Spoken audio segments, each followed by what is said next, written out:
Hello friend, कैसे हैं आप सभी। उम्मीद करता हूं कि अच्छे होंगे। फ्रेंड्स, आज की इस वीडियो में हम लोग बात करेंगे वाइगोत्स्की के सिद्धांत के बारे में। जैसा कि आप सभी जानते हैं कि इससे सवाल जो है बार बार पूछा जाता है और आज हम लोग मात्र 3 बिंदुओं पे बात करेंगे, ओनली 3 बिंदुओं पे। और आप देखेंगे कि इस 3 बिंदु को जानने के बाद ही आपका कोई सवाल मिस नहीं होता। जब भी आप परीक्षा देने जाएंगे सीटेट की या कोई भी राज्य स्तरीय टीईटी परीक्षा को, तो आपसे एक भी सवाल मिस नहीं होंगे। जी हाँ दोस्तों, यह वीडियो वाइगोत्स्की के सिद्धांत का पहला संस्करण है। इसके बाद एक और संस्करण आएगा। 2 संस्करण आप देख लीजिएगा, सारे कॉन्सेप्ट वाइगोत्स्की से क्लियर हो जाएंगे। तो आज की इस वीडियो में कुछ बेसिक चीजों को हम लोग जानने वाले हैं जो वाइगोत्स्की के सिद्धांत से संबंधित है। जी हाँ, जैसे कि मानसिक विकास किसके अंतःक्रिया की परिणाम है और इस सिद्धांत के मुख्य 3 बिंदु कौन कौन से हैं और वाइगोत्स्की के संज्ञानात्मक विकास के सिद्धांत में आधार किसे माना गया है। जी हाँ दोस्तों, इन 3 चीजों पे बात करेंगे, तो बने रहिएगा, इस वीडियो को पूरा देखिएगा। वीडियो छोटा होगा लेकिन इतना जानने के बाद आप वाइगोत्स्की से रिलेटेड कोई भी सवाल हल कर पाएंगे। तो चलिए जानते हैं क्या कुछ पूछा गया है।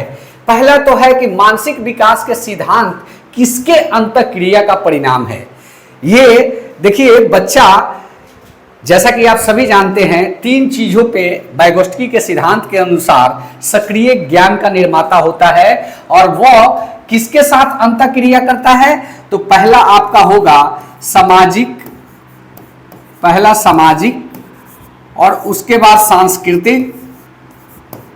सांस्कृतिक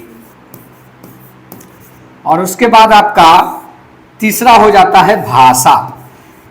इन्हीं चीजों से बच्चे के संज्ञानात्मक विकास को एक जो है, इन तीनों के परिणाम के आधार पर ही जो है उसका संज्ञानात्मक विकास हो पाता है। यहाँ पे संज्ञानात्मक विकास का मतलब हो जाता है मानसिक विकास।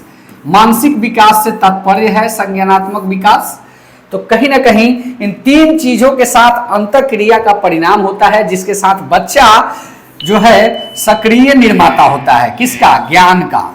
ज्ञान का सक्रिय निर्माता कहलाता है। इन्हीं चीजों के साथ वह एक्टिव लर्नर कह सकते हैं उसको, सक्रिय रह के वो चीजों को सीखता है समाज के साथ अंतःक्रिया करके।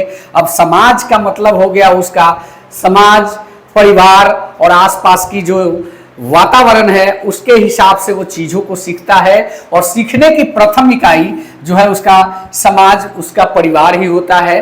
तो वहां से जो है बच्चा कुछ कुछ भाषा के माध्यम से सीखने का प्रयास करता है। कहीं ना कहीं उसके बाद सांस्कृतिक चीजों की अगर बात करें तो जो उसके परिवेश में मिलता है, कहने का मतलब कि जो कला, लिखने पढ़ने की चीजें, सुनने की भाषा की चीजें, सारे जो है उसको सांस्कृतिक परिवेश में मिलते हैं, जहाँ पे बच्चा धीरे धीरे चीजों को फील करता है, फॉलो करता है और सीखता है। और भाषा की बात करें तो भाषा एक बहुत बड़ा शक्तिशाली माध्यम बताया गया है, क्योंकि भाषा जो है उसका मूलभूत आधार कह सकते हैं, बेसिक का आधार है भाषा। भाषा को बहुत ही शक्तिशाली माना गया है। कहने का मतलब कि आधारभूत संरचना भाषा ही है बच्चे का। तो कहीं ना कहीं इन 3 चीजों से ही बच्चा जो है एक सक्रिय ज्ञान का निर्माता होता है।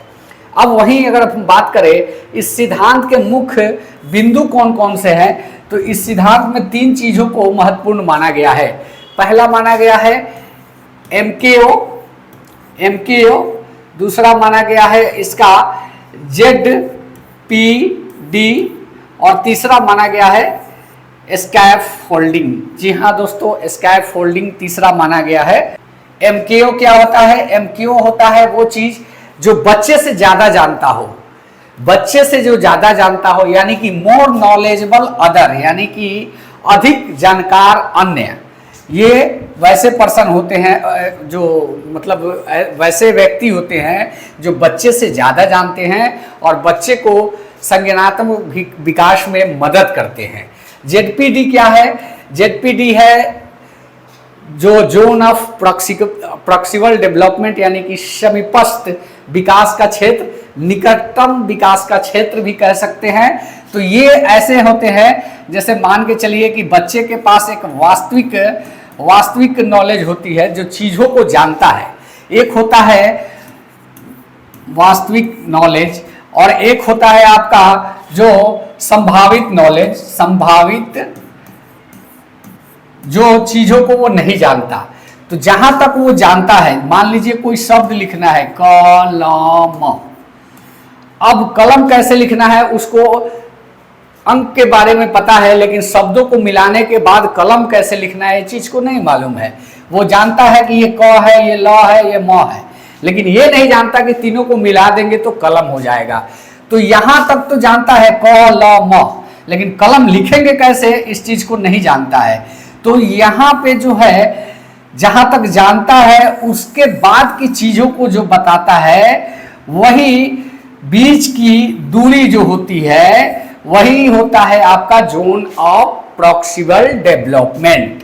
और इसको पूरा कौन करता है? इसको पूरा करता है ये मोर नॉलेजेबल एंड अदर जो होता है वही इसको पूरा करता है, वही इसको बताता है। स्कैप फोल्डिंग क्या है? स्कैप फोल्डिंग होता है आपका जो कहने का मतलब कि जो चीजों को सहयोग के माध्यम से बच्चा कुछ चीजें जानता है और उसको सहयोग करता है, सहयोग के माध्यम से उसको चीजों को बताता है, सिखाता है, और बाद में जो है ये पार मचान, जिसको भी आप हिंदी में कह सकते हैं पार मचान या सहयोग जो भी कह ले, तो ये चीजों को सिखाता है, उसे ही हम स्कैप फोल्डिंग कहते हैं। कहने का मतलब कि सीखने की प्रक्रिया में बच्चों को दी जाने वाली अस्थायी सहायता, यह सहायता ऐसी होती है कि बाद में इसको हटा लिया जाता है।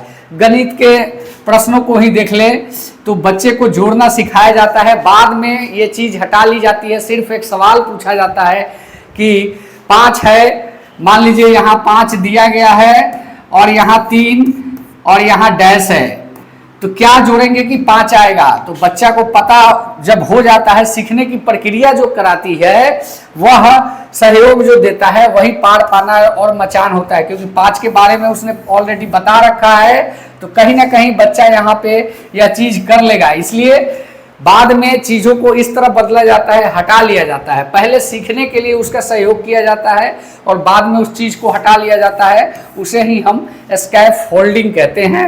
और बात करें कि वाइगोत्स्की के संज्ञानात्मक विकास में आधार किसे माना जाता है, तो आधार माना जाता है भाषा को। भाषा एक ऐसी प्रक्रिया है जो इसका बेसिक चीज है, भाषा के माध्यम से ही सीखने की जो उसके व्यक्तिगत चीज़ों को सीखने की क्षमता होती है वो डेवलप होते जाता है। तो कहीं ना कहीं भाषा जो है संज्ञानात्मक विकास के लिए एक आधार माना जाता है।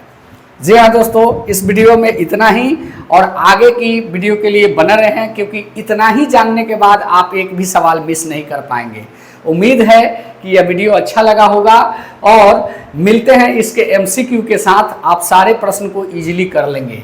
ये 3 कॉन्सेप्ट बहुत ही जरूरी होते हैं, 3 पॉइंट से ही ज़्यादा, इससे ज़्यादा बाहर कुछ नहीं आता है। जी हाँ दोस्तों, मिलते हैं नेक्स्ट वीडियो में। धन्यवाद, जय हिंद, वंदे मातरम।